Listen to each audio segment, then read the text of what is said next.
حوالہ کافی ہے، لیکن اب آ جائیے اس بارگاہ کی طرف جس کو غوث العظم دستگیر کی بارگاہ کہتے ہیں، جس کو غوث العظم دستگیر کی بارگاہ کہتے ہیں۔ غوث پاک کی بارگاہ میں ایک شخص آتے ہیں اور آنے کے بعد کہتے ہیں یا غوث الثقلین مجھے بیٹا نہیں ہے اور مجھے بیٹا چاہیے۔ میرے غوث نے فرمایا تیری قسمت میں نہیں ہے، تیری قسمت میں نہیں ہے۔ اس نے کہا حضور اگر قسمت میں ہوتا تو آپ کے پاس کیوں آتا؟ مانگنے والے تو ایسے ہی آتے ہیں نا، اور جو ایسے مانگتے ہیں انہی کو ملتا ہے، جو ایسے مانگتے ہیں انہی کو ملتا ہے۔ اس لیے کہ عقل عیار ہے 100 بھیس بدل لیتی ہے۔ عقل کی طرف مت جائیے، عقل کے گھوڑے مت دوڑائیے، عشق کی طرف آئیے، عشق کی طرف آئیے، اس لیے کہ عشق کھینچ کر منزل پر پہنچاتا ہے۔ عشق وہ ہے جو منصور بناتا ہے، عشق وہ ہے جو سرمست بناتا ہے، عشق وہ ہے جو بارگاہ جنیدی تک لے جاتا ہے، عشق وہ ہے جو صابر کلیر بنا دیتا ہے، عشق وہ ہے جو عبد القادر جیلانی کو غوث العظم دستگیر بنا دیتا ہے۔ ہاں یہ عشق کی بات ہے، اہل عشق کی شان ہی جدا ہے۔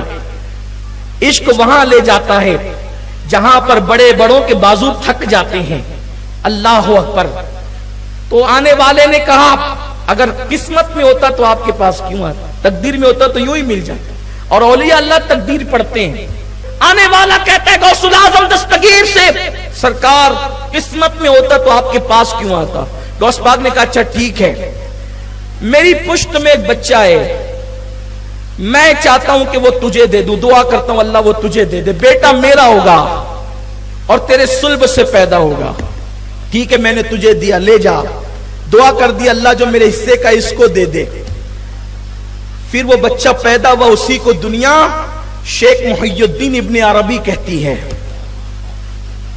یہ شیخ محی الدین ابن عربی کون ہے؟ جن کو سید المکاشفین کہا جاتا ہے۔ کیا مطلب سید المکاشفین کا؟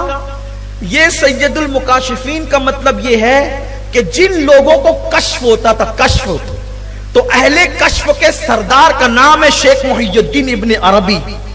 ان کی کتابیں پڑھی جاتی ہیں نا تو عقل حیران ہو جاتی ہے، ایسی ایسی باتیں انہوں نے لکھی ہے کتابوں کے اندر، اور وہ غیب کی خبریں لکھی ہے، انہی کا حصہ ہے، جو پڑھنا چاہتا ہے وہ اس کی طرف رجوع کر سکتا ہے۔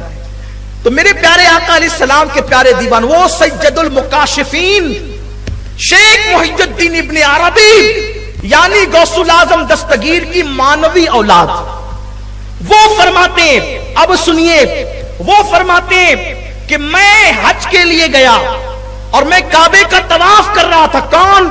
شیخ محی الدین ابن عربی۔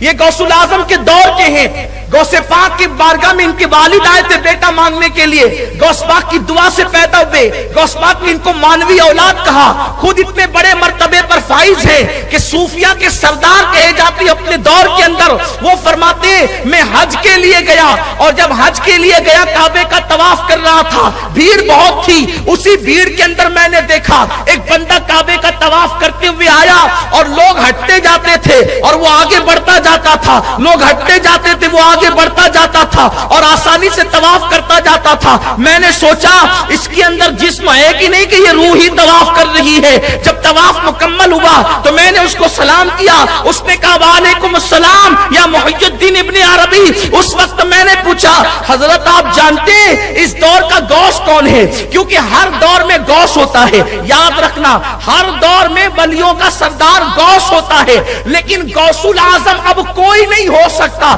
اس لیے کہ غوثیت کے منصب پر مولا علی تھے، ان کے بعد امام حسن، ان کے بعد امام حسین، یعنی غوث اعظم کی منزل پر، غوثیت کبریٰ کی منزل پر، ان کے بعد حضرت امام حسین، ان کے بعد امام زین العابدین، ان کے بعد امام محمد باقر، ان کے بعد امام محمد جعفر، ان کے بعد امام موسیٰ کاظم، ان کے بعد امام موسیٰ کاظم علی رضا، ان کے بعد امام تقی، امام نقی، امام حسن عسکری، اور ان کے بعد غوثیت کبریٰ کے مقام پر سرکار غوث العظم دستگیر شیخ عبد القادر جیلانی فائز ہوئے ہیں، اور اب قیامت تک امام مہدی کی آمد تک کے اس منصب پر حضور غوث العظم شیخ عبد القادر جیلانی رہیں گے۔ غوث وقت تو ہوتا ہے لیکن غوث اعظم یہی لوگ ہیں جن کا ذکر میں نے کیا۔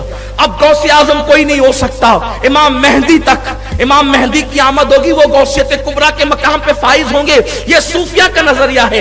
لیکن غوث کوئی ہوتا ہے زمانے کا غوث، اور جتنے زمانے کے غوث ہوتے ہیں وہ صرف سادات میں ہوتے ہیں، حضور کی اولاد میں ہوتے ہیں۔ بہت سارے لوگوں کا نظریہ یہی ہے کہ جو غوث ہوتا ہے وہ خاندان رسول میں صرف ہوتا ہے۔ بعض لوگوں نے اس کے علاوہ بھی تحقیق کی ہے، میں کسی کی تحقیق کا منکر نہیں، لیکن بات جو کہہ رہا ہوں اپنے ذوق کی وہ یہ ہے۔ تو اس وقت شیخ محی الدین ابن عربی نے جو کعبے کا طواف جلدی جلدی کر رہا تھا اور لوگ ہٹتے جاتے تھے، ان سے پوچھا حضرت غوث کون اس زمانے کا معلوم ہے آپ کو؟ تو اس نے کہا کہ ہاں معلوم ہے۔ فرمایا اس زمانے کا غوث میں ہوں۔ وہ جو جلدی جلدی طواف کر رہے تھے نا، شیخ محی الدین ابن عربی کے پوچھنے میں کہا اس وقت کا غوث میں ہوں، اور میرے بعد جو غوث ہوگا وہ جلال الدین ہوگا۔ شیخ محی الدین ابن عربی سے کہا ابھی تو میں غوث ہوں، میرے بعد جو غوث ہوگا وہ جلال الدین ہوگا، اور اس کے بعد جو غوث آئے گا وہ سید محمد اشرف جہانگیر ہوگا۔ ابھی پیدا بھی نہیں ہوئے غوث حضرت مخدوم اشرف جہانگیر سمنانی، یعنی غوث وقت، اسی لیے دنیا ان کو غوث العالم کے لقب سے جانتی اور پہچانتی ہے۔ میرے پیارے آقا صلی اللہ علیہ وسلم کے پیارے دیوانوں،